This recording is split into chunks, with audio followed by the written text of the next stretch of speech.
Bismillahirrahmanirrahim. Alhamdulillahirabbil alamin. Allahumma sholli ala Sayyidina Muhammad wa ala ali Sayyidina Muhammad. Yang terhormat, ini teman-teman partisipan. Alhamdulillah sudah ada lebih dari 40 orang.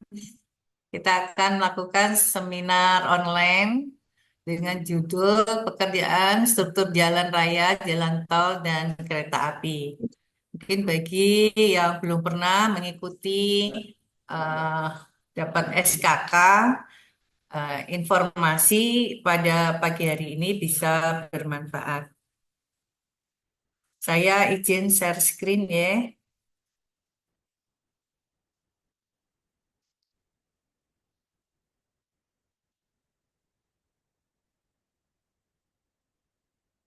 Nah, ini apa? Judulnya adalah Pekerjaan Struktur Jalan Raya, Jalan Tol, dan Jalan Kereta Api.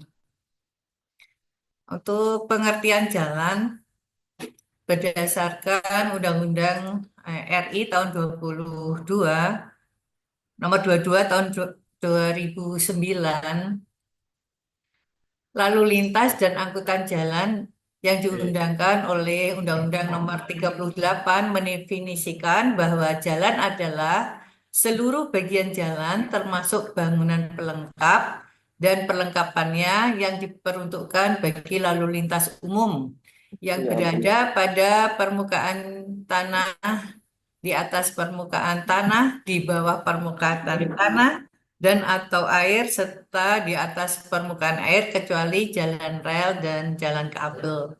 Jadi kalau di jalan yang smart, yang sudah smart, di bawahnya itu ada seperti gorong-gorong, itu tempat kabel, tempat eh, pembuangan air sanitasi, drainase, itu semua termasuk dari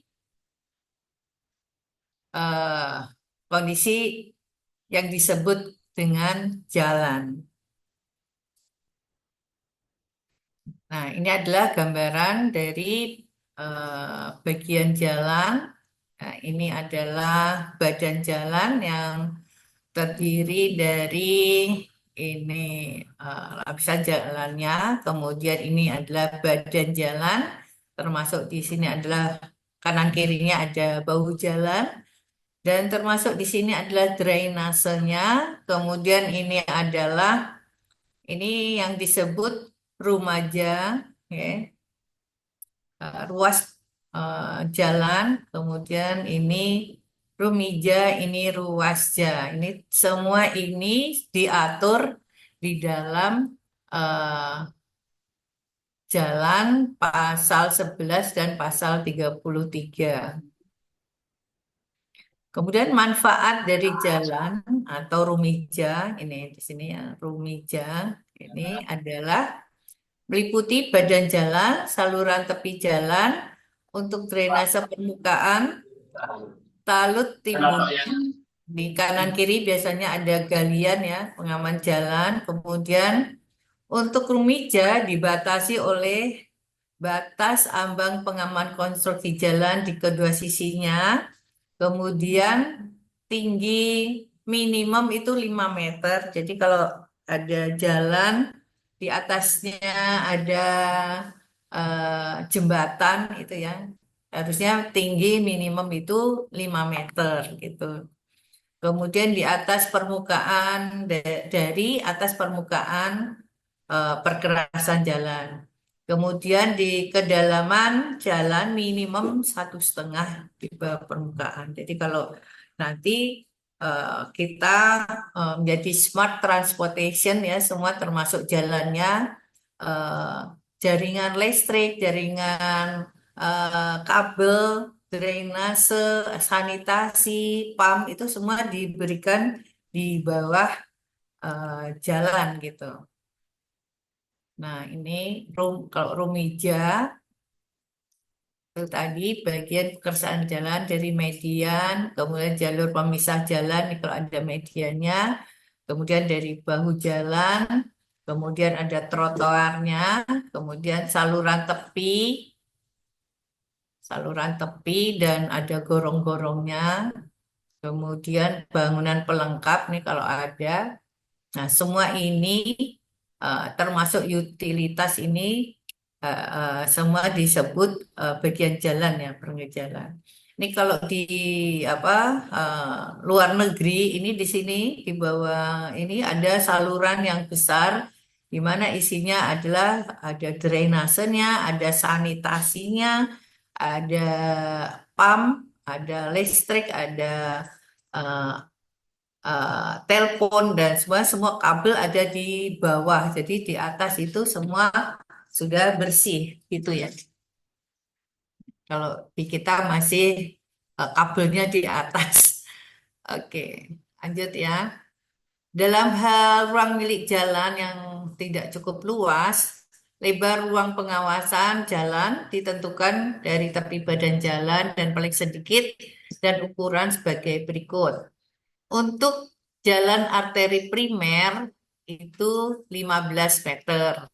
Kemudian jalan kolektor primer 10 meter, jalan lokal primer 7 meter, jalan lingkungan primer 5 meter, jalan arteri sekunder 15 meter. Kemudian jalan kolektor sekunder 5 meter, jalan lokal sekunder 3 meter, jalan lingkungan 2 meter, dan jembatan itu bisa 100 meter ke arah hilir dan hulu. Kemudian untuk ruang milik jalan atau rumija, tadi keterangannya ada di depan tadi ya, merupakan ruang sepanjang penyelenggaraan jalan dan menjadi milik negara. Jadi di rumija ini adalah tanah yang milik negara.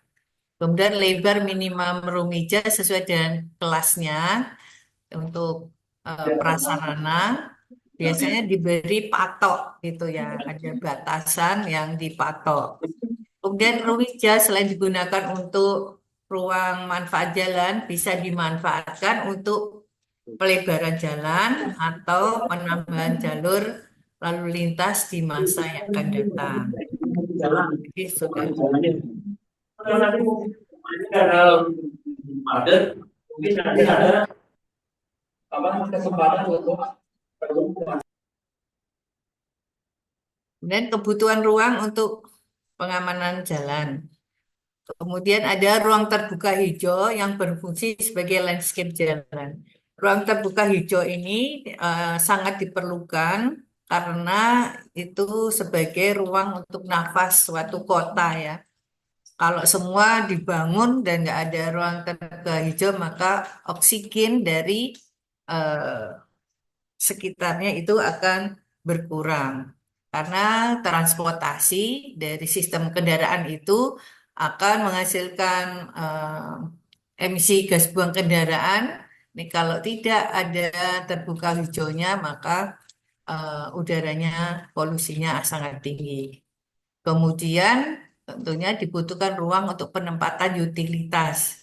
Tadi kalau saya sampaikan untuk negara-negara yang sudah maju, utilitas itu dibangun di bawah jalan. Kemudian ada ruang pengawasan jalan atau disebut ruasja. Kembali lagi gambar dilihat di depan tadi ya ruasja ya. Ruasja ini merupakan ruang tertentu di luar Rumijan di bawah pengawasan penyelenggara jalan. Ruasja diperuntukkan bagi pemenuhan pandangan bebas pengemudi. Kemudian ruang bebas bagi kendaraan yang mengalami hilang kendali. Jadi kanan kiri em, rumah-rumah itu harus ada roilinnya ya. Ada roilinnya, ada jarak terhadap jalan. Jaraknya itu juga tergantung dari lebar jalan tersebut. Nah, itu juga ada aturannya. Kemudian untuk pengamanan closing jalan Oke, lanjut ya. Kemudian apa ini bangunan pelengkap jalan sebagai jalur lalu lintas di antaranya ada jembatan, kemudian ada lintas atas sama jembatan penyeberang, lintas bawah ini eh, jadi Kalau ke atas jembatan penyeberang itu tapi di bawah juga bisa. Kemudian jalan layang, juga terowongan. Ini kalau saya pernah melewati yang di Singapura ya, lewat terowongan tuh malam hari itu aman saja ya karena di sana kondisinya aman. Tapi kalau di eh, misalnya di Semarang malam hari tidak terang gitu ya jalannya lewat terowongan sendiri kalau wanita takut ya. Nah, ini untuk Itu parkirnya kejajaran dapat ini di juga harus pengamanan itu juga harus tinggi ya, safety-nya ya. Kemudian sebagai pendukung konstruksi jalan, tadi ada saluran tepi jalan, juga disediakan gorong-gorong atau juga ini drainase yang mencukupi karena kalau hujan ini drainasenya itu juga harus muat dari sekitarnya. Juga dinding penahan tanah, kanan kiri jalan juga harus kuat. Contohnya ini di tol Gayam Sari sampai sampai Undip sama ya Tembalang itu melewati bukit yang dipotong. Nah, ini dinding penahan tanah di sekitarnya tentunya harus kuat. Kalau tidak kuat akan terjadi longsor. Kemudian untuk kriteria perencanaan teknis jalan, yang pertama adalah perencanaan beberapa alternatif alignment jalan yang akan dibangun. Jadi merencanakan jalan mau dipilih yang mana ini rutenya ya.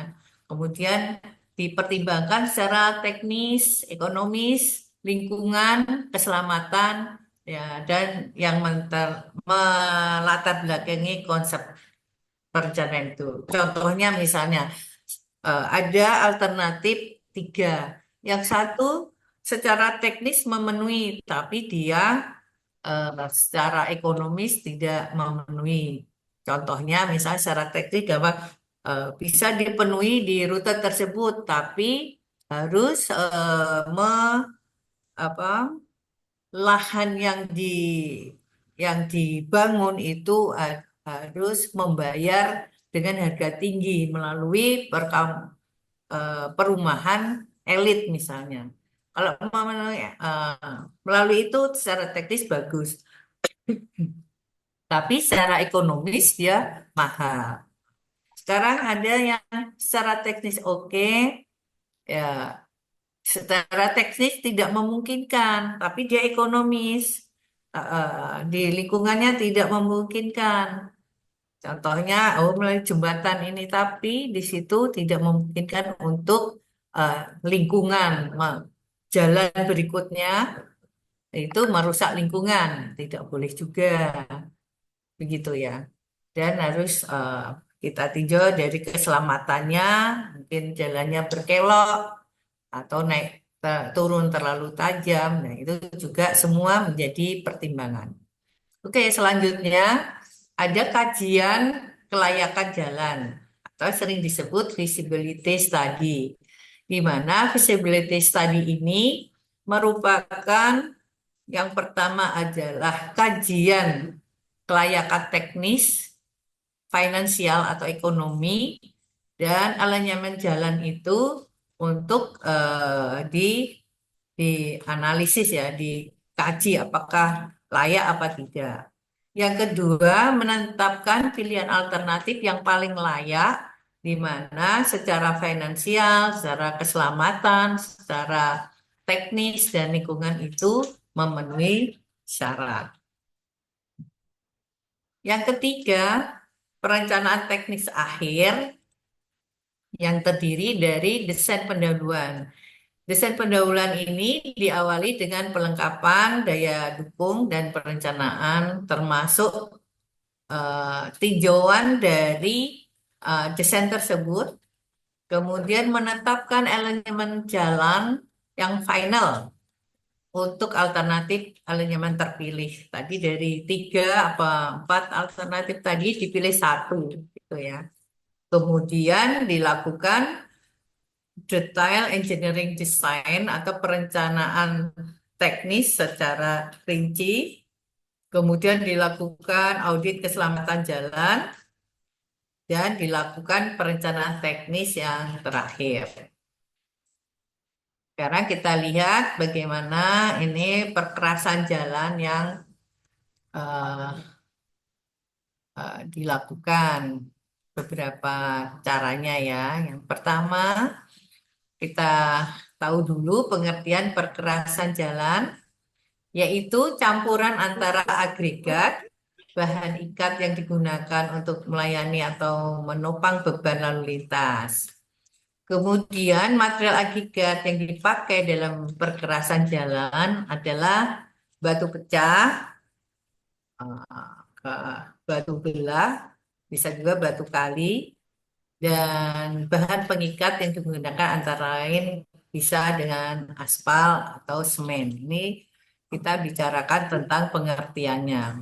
Kemudian untuk perkerasan jalan itu terdiri dari beberapa jenis lapisan perkerasan yang tersusun dari bawah sampai atas. Kita lihat dari bawah ya, lapisannya dari bawah adalah tanah dasar atau sering disebut subgrade. Tanah dasar itu adalah ya tanah asli dari jalan tersebut. Kemudian lapisan kedua adalah lapisan pondasi bawah atau sering disebut subbase course.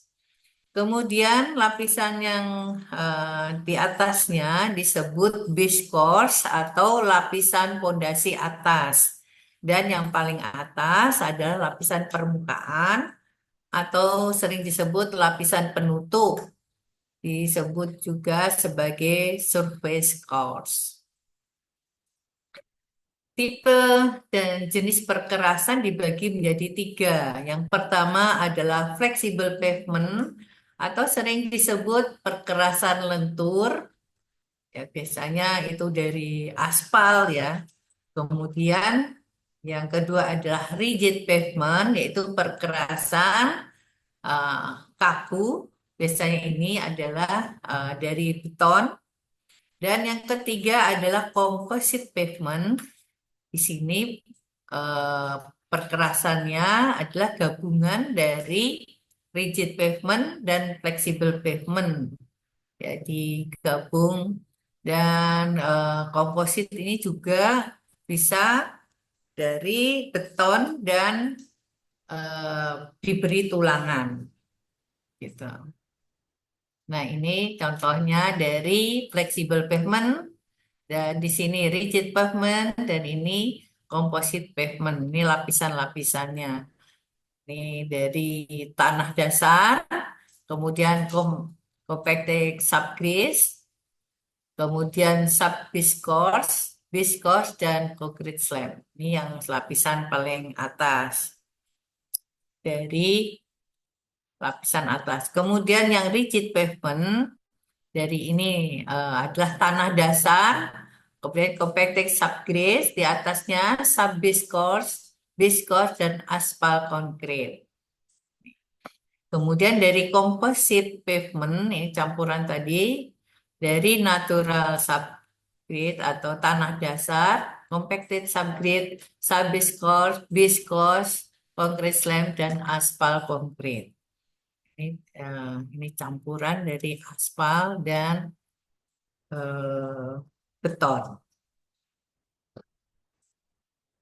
Sekarang kita lihat gambar dari perkerasan jalan aspal. Ini sering disebut flexible pavement. Nah, pertama ini kita tadi harus tahu ini ya, ini jalannya, kemudian ini badan jalannya, nih. Kemudian ini juga kanan kirinya ada bahu jalan. Nah, yang di badan jalannya ini tadi biasanya kemiringannya ini tidak mendatar persis ya, tidak mendatar nol kemiringan, tapi ada 2% kemiringannya.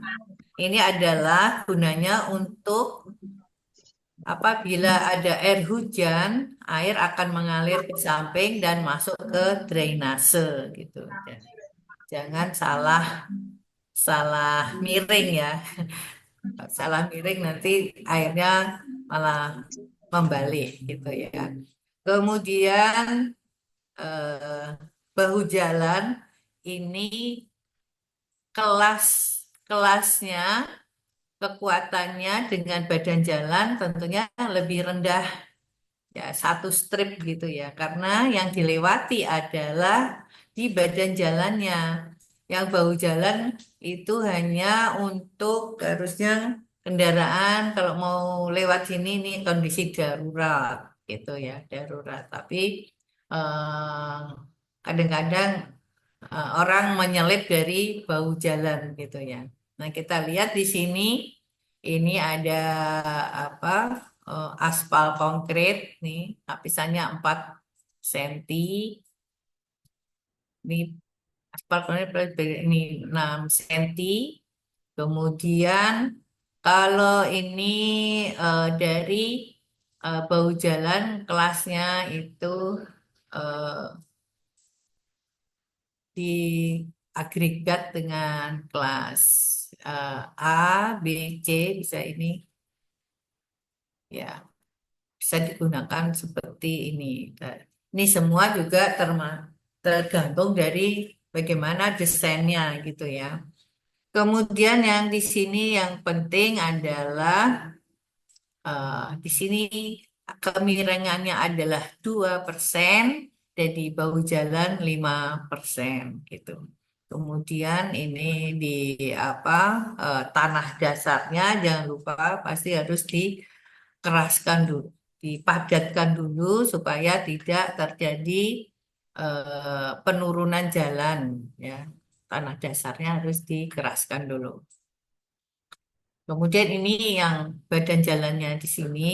Tadi kalau didetailkan kita lihat di sini. Ini adalah dari ketebalan aspal beton ini kurang lebih 4 cm. Ini alpas beton dan basic course-nya itu 6 cm. Kemudian ini agregat kelas A 20 cm, agregat kelas B itu 20 cm. Kemudian ini eh, bisa dipakai tanah yang timbunan yang dipadatkan dan ini adalah tanah aslinya juga kalau belum padat CPR-nya belum memenuhi syarat harus dipadatkan.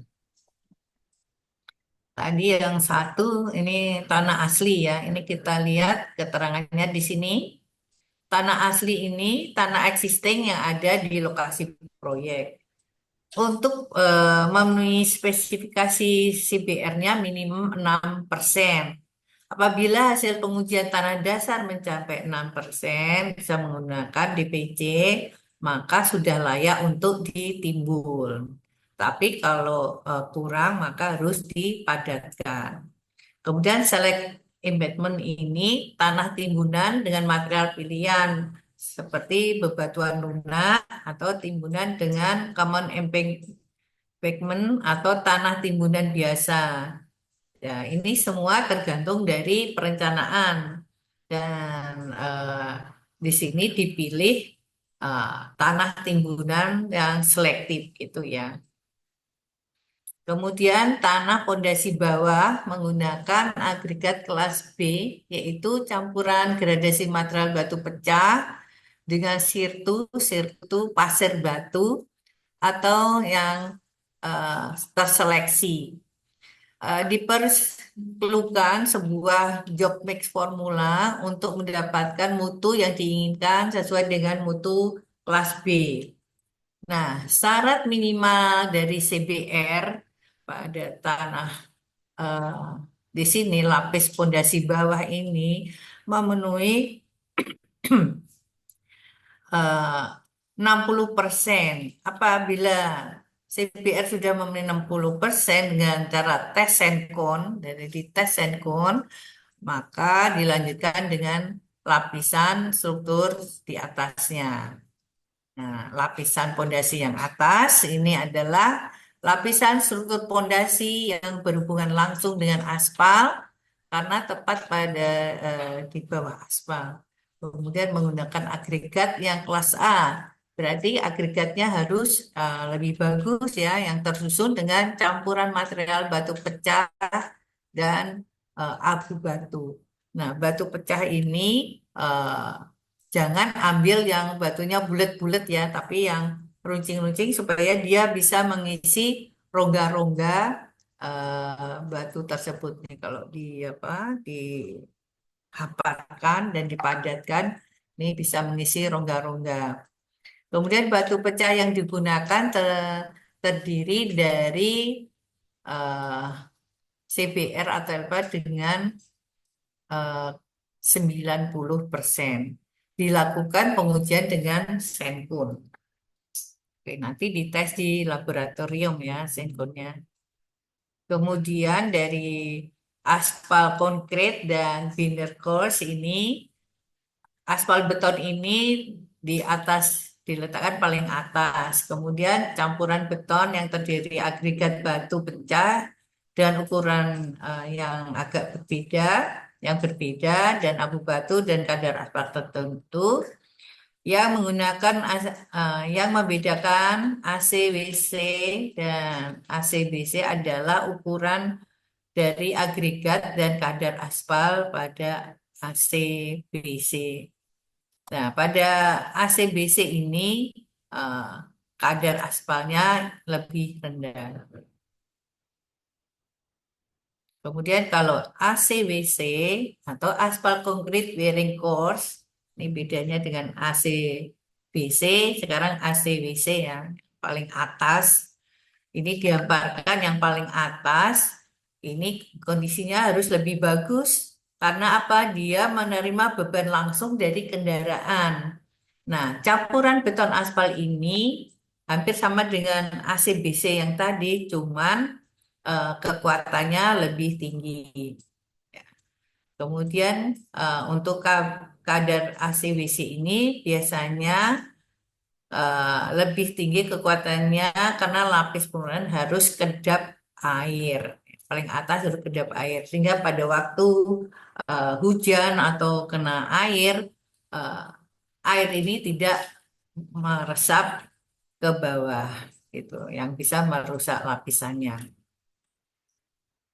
Kemudian sebagai pengaku perkerasan, ini yang dari bahu jalan tadi ya, ini yang dari bahu jalan, ah, ini ada pakai agregat ini supaya tetap dilapisi ini, meskipun tidak langsung mendapatkan beban lalu lintas yang dipakai terus-menerus, tapi bahu jalan itu juga dilalui kendaraan pada kondisi darurat gitu, sehingga susunan bahu jalan ini eh, tidak kualitasnya mungkin biasanya lebih rendah dibanding dari badan jalan.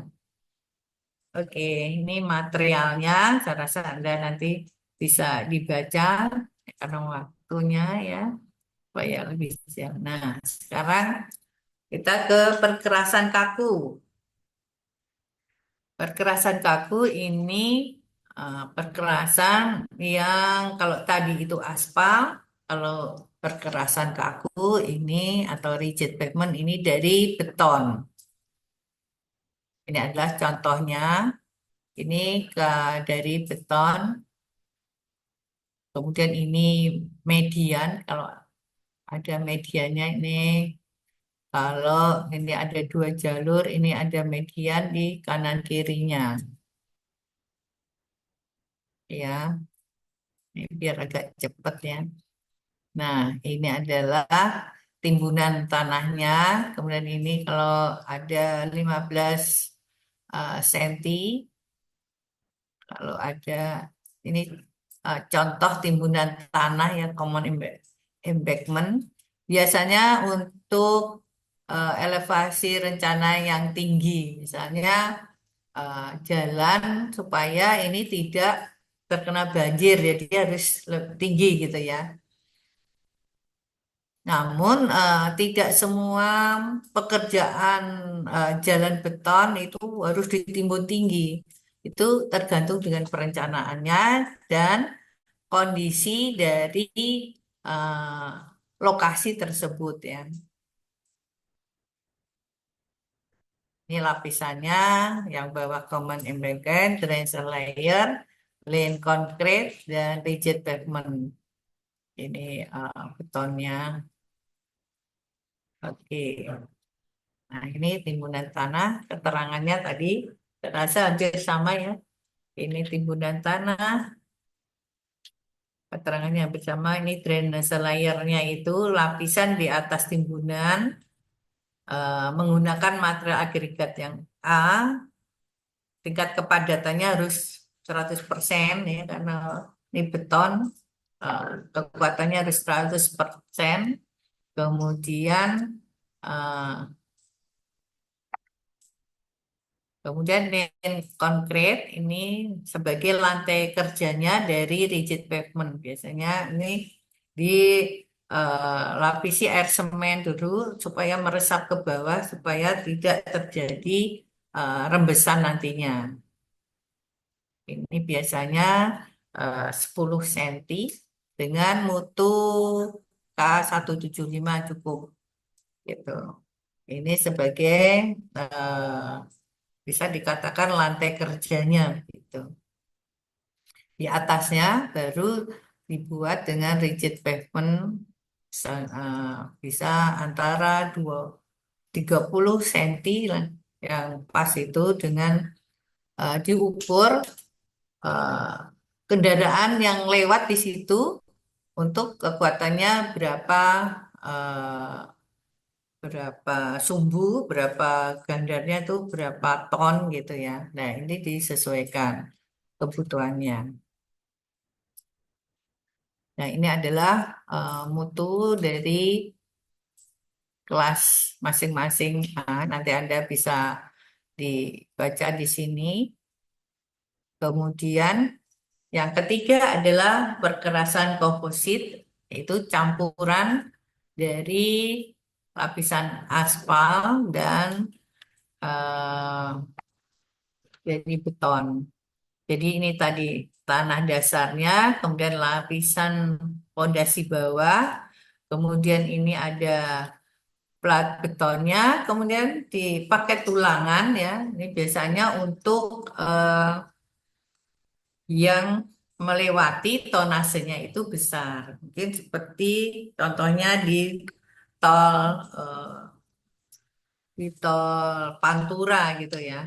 Terus karena yang melewati truk-truk besar, pasti ini harus kuat dengan beton dengan tulangan ya supaya gesekan antara ban ban roda kendaraan dengan betonnya itu kalau hanya beton saja itu gesekannya terlalu kasar gitu ya sehingga lebih cepat ban roda kendaraan itu tipis gitu. Nah, supaya lebih smooth yang lewat juga lebih enak atasnya diberi lapis aspal.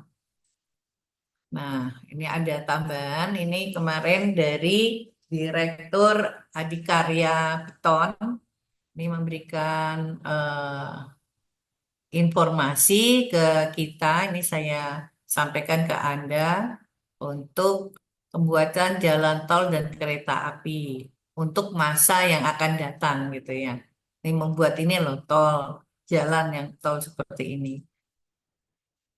Nah, ini adalah precast girder yang baru dengan post tension ya tarikan. Ada balok beton pracetak diberi prategang dengan cara pratarik, pretension. Ini dilakukan di pabriknya ya. Ini yang terbaru.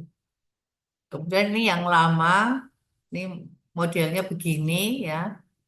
Dulu di Jakarta Pak Anda pernah ke Jakarta lihat di atasnya banyak jalan tol. dan dilalui ada yang jalan kereta api. Ini eh, modelnya ini sekarang diganti yang seperti ini. Pengerjaannya lebih cepat dengan kekuatan yang lebih tinggi. Ini precast concrete, ini girder pretension. Kemudian ini adalah dari cross section elevator road, ini eh, yang dulu seperti ini ya. Konsep desain struktur layang dengan transportasi jalan dan kereta api dengan perkiraan mempertimbangkan. Nah, ini kalau ini berarti kan tidak tidak menghabiskan lahan baru. Pembebasan lahannya nggak perlu dibebaskan lagi karena dia sudah masuk di atasnya, dia berada di jalan raya juga, gitu ya. Sehingga mengurangi kemacetan yang ada di bawahnya dan mengurangi resiko kecelakaan karena adanya lintasan persimpangan yang sebidang. Kemudian juga mengurangi total biaya investasi termasuk biaya struktur terutama di pembebasan jalan, pembebasan lahan maksudnya. Nah, ini ilustrasi manfaat tinggi rendahnya dari struktur. Nah, ini kalau pakai shaped girder ini tingginya tadi 5 meter ya. Ini tingginya. Ini dia pakai pretension dicetak di pabrik. Kalau ini pakai post tension. Ini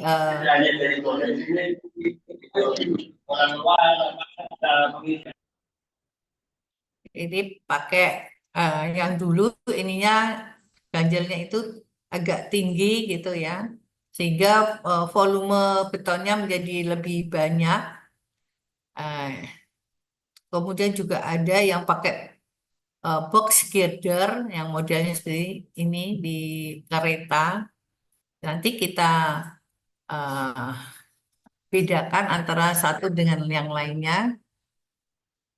Kemudian ketinggian dari level struktur ini ya tentunya harus aman dari penerbangan.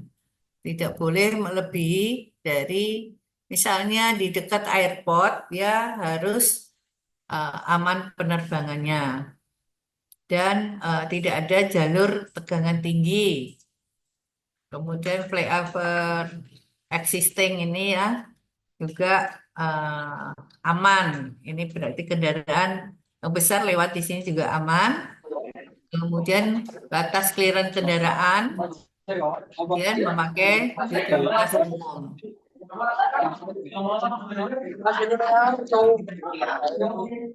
Kalau ini ketinggiannya ini rendah, maka akan mempengaruhi lalu lintas di bawahnya. Oleh karena itu, ketinggian tadi kalau bisa minimum itu 5 meter. Itu ya, 5 meter. Oke, ini adalah ilustrasi pemanfaatan produk yang berkelanjutan tadi. Kita bandingkan dari sisi kiri dan sisi kanan.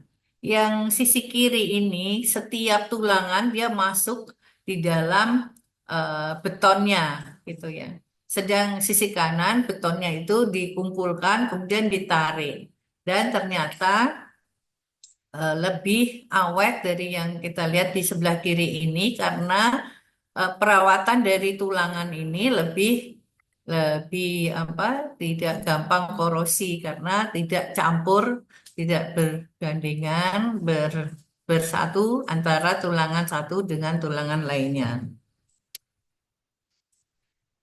Kemudian,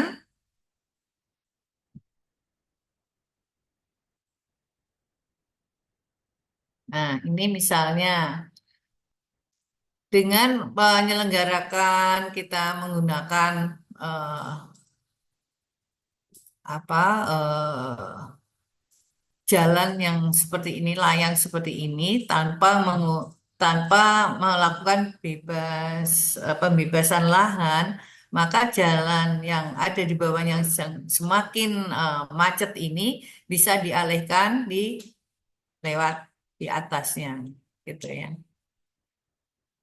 Nah, ini adalah kecepatan dari jalan ini adalah jalan kondisi yang ada, kemudian diambil membuat di tengah jalan, ya, di tengah di mediannya ini dibuat jalan di atasnya seperti ini ya, jalan di atasnya. Jadi pekerjaan ini insya Allah tidak mempengaruhi kanan kirinya ya, pengaruhnya sedikit lah gitu. Kemudian kesimpulan dari ini adalah inovasi desain unggul pada girder dan tipe pretension untuk jalan tol, kereta api, dan dalam kota dapat disimpulkan sebagai berikut. Yang pertama, memberikan dampak positif dalam hal total biaya investasi dan pemeliharaan yang lebih efisien, memiliki ketahanan yang baik terhadap manajemen lalu lintas dan mendukung keberlanjutan. Yang ketiga, mempercepat proses penyelesaian proyek termasuk kecepatan konstruksi dan waktu pengerjaan. Empat, mendukung konsep konstruksi ramah lingkungan dan memenuhi aspek estetika. Yang terakhir, metode pengiriman dan pemasangan dapat dilakukan sesuai dengan pengaturan perizinan yang berlaku. Nah, demikian dari saya. Ah, mudah-mudahan bisa bermanfaat. Waktu saya kembalikan ke moderator. Monggo, Mbak. Baik, terima kasih Prof. Muji atas pemaparan materinya. Selanjutnya kita lanjutkan ke sesi tanya jawab, jadi Prof. Baik, untuk Bapak Ibu yang ingin bertanya, monggo silakan.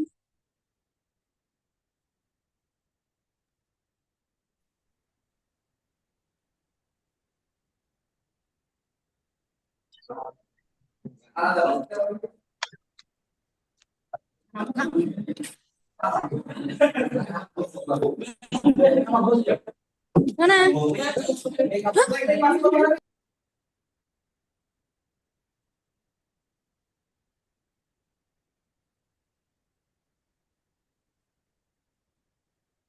Monggo. Sudah jelas. Ini nanti materi mau disampaikan. Saya kirim ke moderator gitu. Ji, Prof. Ya. Ini kirim materinya ke moderator ya.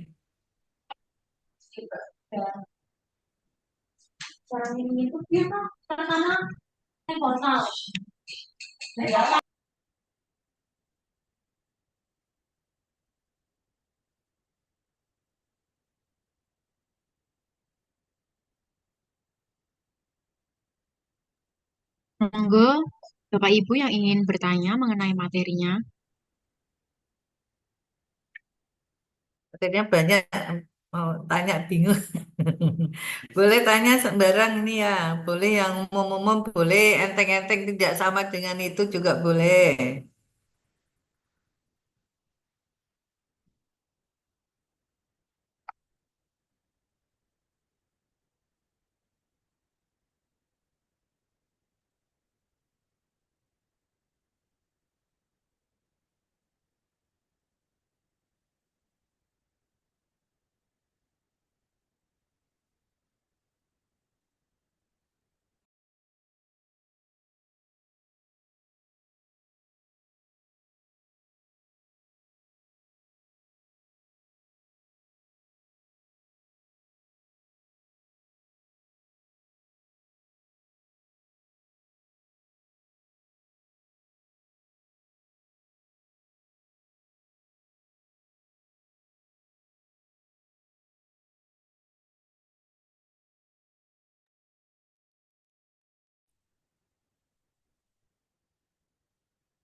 Selamat siang, Prof.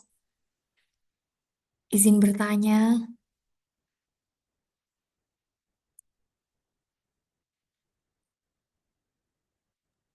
Iya, monggo Bu, Hmm. Mbak, Bu Ilma, Mbak. Nggih, Prof. Terima kasih atas waktu yang telah diberikan dan pemaparan materi yang sudah Prof. Muji sampaikan.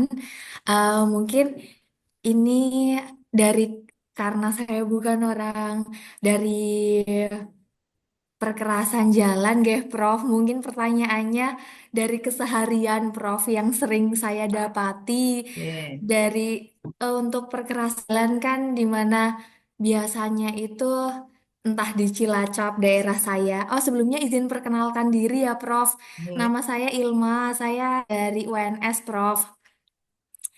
Iya. Nggih, salam hormat, Prof.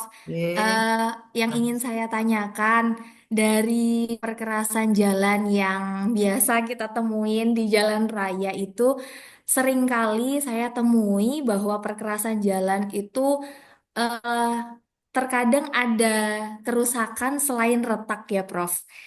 Nah, itu biasanya jalan-jalan yang sering terjadi kebanjiran. Terkadang kenapa ya, Prof? Mungkin faktornya apa yang membuat jalan tersebut kok apa ketebalannya itu ada lendutannya sendiri, ada yang dia terus dekok sendiri yang kadang-kadang bisa buat kolam ikan, Prof. Itu faktornya apa? Dan di lingkungan saya sering sekali ditanyakan itu ketika mungkin lagi di perjalanan, mungkin lagi, dan itu sering saya temui memang Prof di jalan. Iya. Kemudian yang kedua, mungkin terkait kalau tadi Prof sudah menyampaikan terkait perkerasan rigid pavement, perkerasan lentur. Tapi kalau case-nya untuk jalan tol, itu perkerasan yang digunakan sebenarnya apakah dua-duanya atau hanya perkerasan kaku saja nggak, Prof? Mungkin itu saja, Prof, yang eh, ingin saya tanyakan. Terima Yang kasih kedua atas waktunya, pertanyaannya apa Prof. ya? Perkerasan kaku. Kepripun, Prof? Yang terakhir pertanyaannya apa, Yang Kak? kedua terkait perkerasan pada jalan tol, itu menggunakan perkerasan kaku saja atau menggunakan perkerasan lentur dan kaku, Prof. Terima Iya. kasih atas waktu dan kesempatannya. Iya. Gimana langsung dijawab, Mbak Ilda? Monggo, Bu Prof, Iya. jika ingin langsung dijawab atau ditampung dulu. Langsung jawab dulu ya, biar nggak lupa ini sudah tua. Baik, Prof. Oke, terima kasih pertanyaannya. Jadi kalau di kenyataan yang ada di lapangan ya, ini ya, yang satu harusnya semua yang di lapangan itu harus sesuai dengan perencanaan, ya tak? Pelaksanaan harus sesuai dengan rencana. Kadang pelaksanaan tidak sesuai dengan rencana, gitu ya Mbak Ima tadi yang Oke, tanya. oke, Prof. Ya, Oke, ya di lapangan ada pasti tahulah yang harusnya misalnya campurannya 1:2:3, tapi kadang 1:2 jadi 5, itu 2:5 ada campuran beda, sehingga dalam pelaksanaannya dengan beban yang sama itu tidak kuat. Ini yang pertama. Yang kedua, harusnya ini perencanaannya sudah betul. Rencana sudah betul, tetapi yang melewati harusnya itu adalah untuk kendaraan-kendaraan yang mobil biasa, tetapi misalnya jalan di sebelah jalan rayanya itu sedang dilakukan perbaikan, sehingga harus melewati jalan alternatif. Nah, jalan alternatif ini dilewati sama truk, kata ya, ini ekstrimnya ya, dilewati sama truk. Ya pasti rusak jalannya karena harusnya jalan yang alternatif itu hanya dilewati oleh mobil biasa saja. Tapi dikasih beban yang lebih dari beban seharusnya. Itu yang kedua. Ada beberapa lagi. Yang ketiga, perencanaannya sudah betul. Tapi yang lewat bebannya itu melebihi dari yang seharusnya. Kondisi yang ada sekarang banyak truk-truk itu memuat memuat beban yang harusnya misalnya bebannya itu 2 ton, dia bisa memuat 3 ton. Ini juga kami pernah dulu dipanggil di Jakarta dengan diskusi dengan apa pimpinan, ada perkumpulan dari truk-truk itu ya. Kenapa ini kok mesti beban yang diangkut bebannya lebih gitu ya? Yang harusnya misalnya contohnya 2 ton, dia ngangkutnya 3 ton, bahkan bisa ngangkut 4 ton. Nah, itu jawab mereka, kalau dia itu memuat 2 ton sesuai dengan apa aturan, maka dia eh, biaya transportnya menjadi lebih mahal, sehingga penjualan dari harga barang menjadi lebih tinggi. Gitu. Ya, jadinya dia harus mengalami apa memuat dengan lebih beban lebih. Dan hasil penelitian saya sendiri di apa daerah Salatiga dulu ada jembatan timbang di situ ya sebelum jembatan timbang di situ dihapuskan, itu bahwa eh, kelebihan dari load factor itu mencapai 200% rata-rata. Jadi lebih dari 2%, 200% berarti 2 kali lipat dari beban yang seharusnya. Nah, inilah yang bisa merusak dari jalan tersebut karena jalannya harusnya untuk 2 ton, dia yang lewat jadi 4 ton.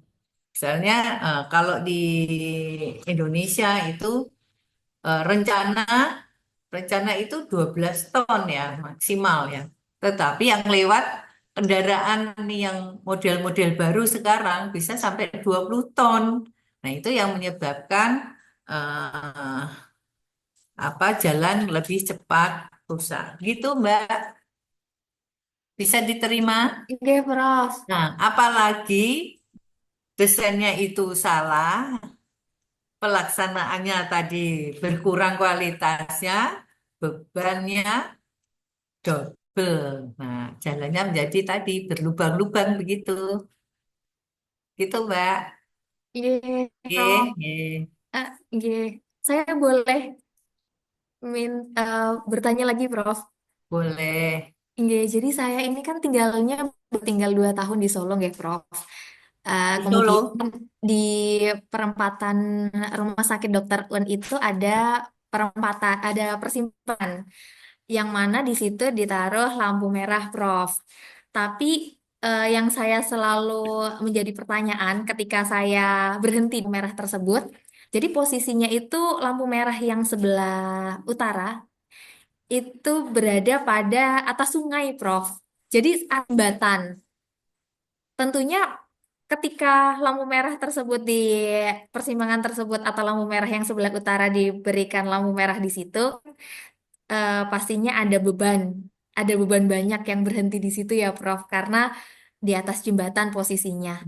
Kalau untuk mungkin perhitungannya, apakah tentu perencanaannya uh, sudah direncanakan terlebih dahulu sebelumnya kalau kalau jalannya seperti itu, Prof. Kalau untuk difungsikan sebagai persimpangan atau tempat pemberhentian di lampu merah atau bagaimana nggih, Prof, perencanaan sebelum? Oke, oke. Nggih, Baik, langsung ya, Mbak nggih. admin moderator. Baik, Prof. Monggo, Prof. Ini jadi kalau di Semarang tuh seperti jalan yang mau ke mana? Sampokong gitu ya. Jadi di jembatan itu ada traffic light-nya ya. Oke. Jadi jembatan itu didesain ada beban mati. Beban mati itu konstruksinya. Juga Oke. ada beban hidup, ada Oke. orang. Kemudian juga ada beban rem akibat ngerem dari kendaraan. Jadi ada beban-beban yang didesain, dihitung dalam waktu mendesain dari jembatan tersebut.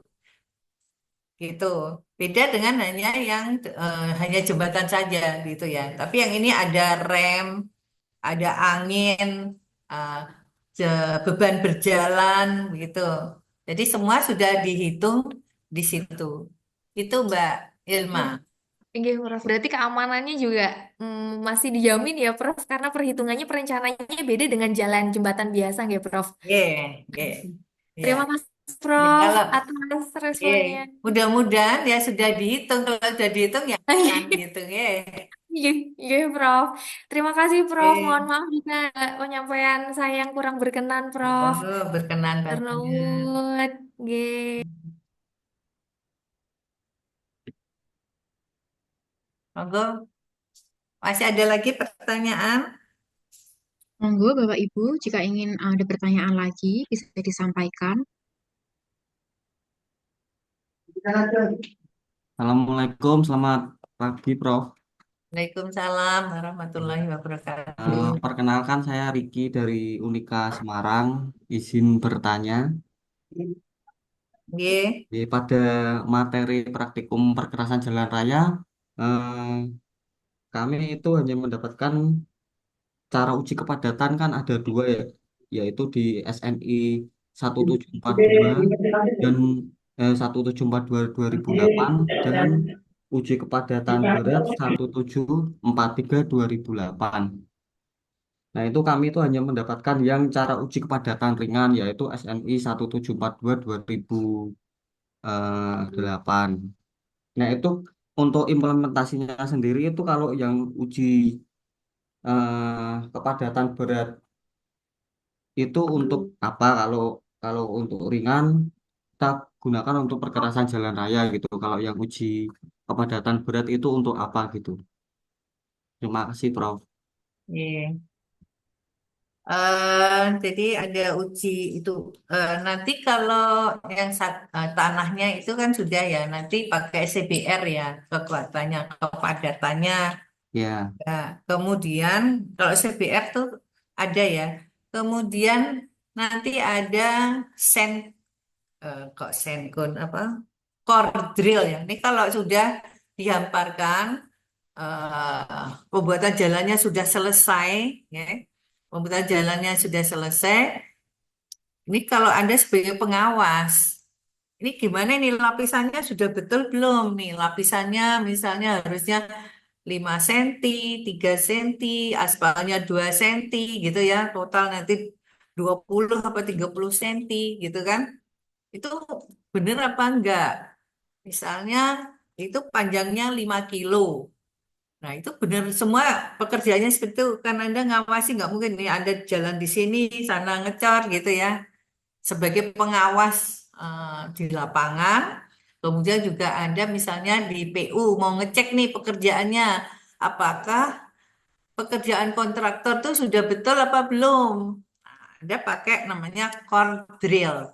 Core drill itu apa misalnya dari 5 km itu pilih mana ya?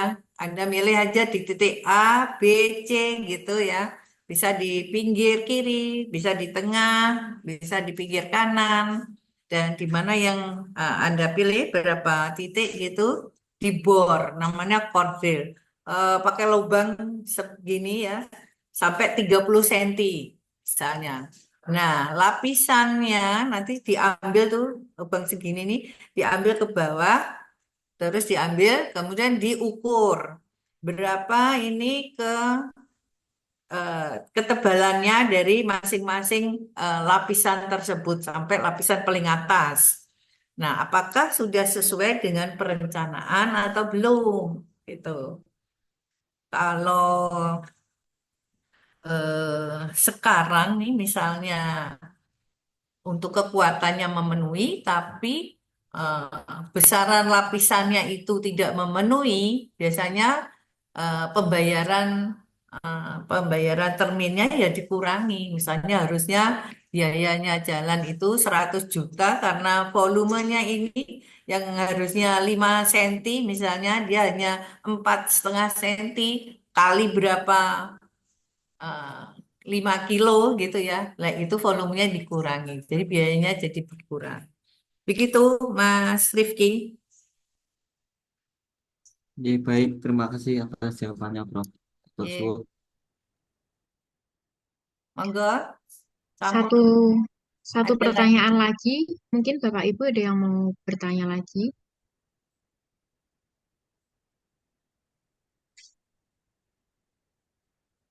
Kalau sudah, nggak apa-apa.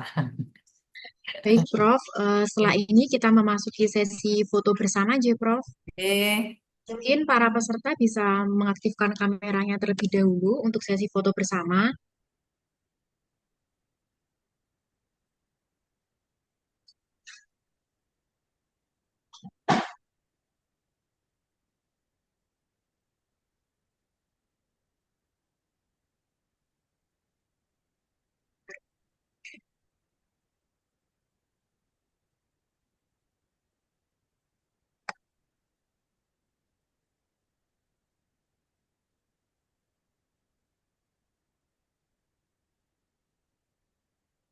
Mohon untuk bisa diaktifkan dulu teman-teman kameranya.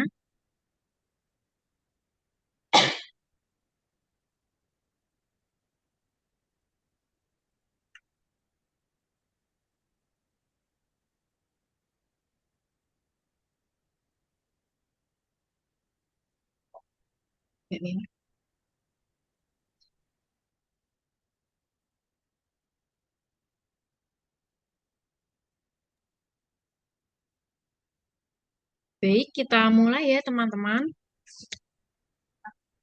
Saya hitung sampai 3. 1, 2, 3. Oke, slide kedua. 1, 2, 3. Satu slide lagi. 1, 2, 3. Baik, terima kasih teman-teman dan semuanya. Untuk link absensi dan juga link materi sudah saya cek di kolom chat. Bisa diisi dulu link absensinya untuk mendapatkan e-sertifikat. Untuk link materi bisa langsung di-download saja di kolom chat.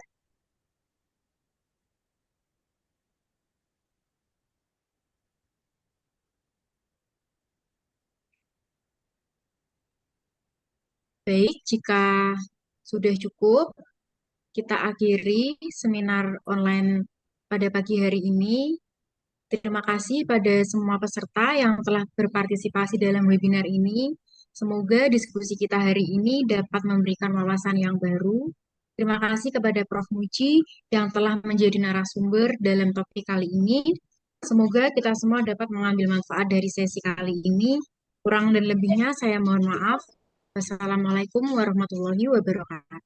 Waalaikumsalam warahmatullahi Waalaikumsalam wabarakatuh. warahmatullahi Saya wabarakatuh. undur diri, nggih. Terima Baik, kasih. Prof. Terima kasih, Prof. Prof. Jangan lupa isi link absensi ya, teman-teman, agar mendapat e-sertifikatnya.